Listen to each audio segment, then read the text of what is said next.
პუტინის შემდეგ აშხაბადის ფორუმზე სიტყვით კობახიძეც გამოვიდა, მან ოცნების უცვლელი პროპაგანდით მშვიდობის როლზე ისაუბრა, მხოლოდ ერთ წინადადებაში ახსენა ოკუპირებული ტერიტორიები, თუმცა რუსეთზე და მის აგრესიაზე არაფერი უთქვამს. აშხაბადის ფორუმზე პუტინის მთავარი განაცხადი კი ნეიტრალიტეტი იყო, როგორც რუსეთთან ურთიერთობების გამყარების წინაპირობა. ოცნება ოკუპანტი ქვეყნის პრეზიდენტთან ერთად გადაღებულ ფოტოებში პრობლემას ვერ ხედავს და ამტკიცებს, რომ ფორუმი, რომელშიც მათ შორის დასავლეთისგან იზოლირებული პირები მონაწილეობენ, საქართველოს პრიორიტეტებზე სასაუბროდ კარგი შესაძლებლობაა.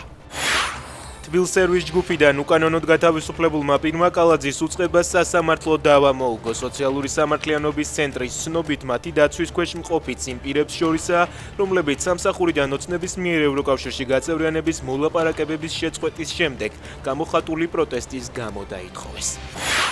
ქუთაისში ნარკომომხმარებელთა იძულებითი მკურნალობის ცენტრის ფანჯრებზე გისოსებისთვის ბიუჯეტიდან 68,845 ლარი დაიხარჯება. რადიო თავისუფლება წერს, რომ სახელმწიფოს ნარკოდამოკიდებულთა იძულებითი მკურნალობისთვის 200-დან 250 საწოლზე გათვლილი სამედიცინო დაწესებულება სჭირდება.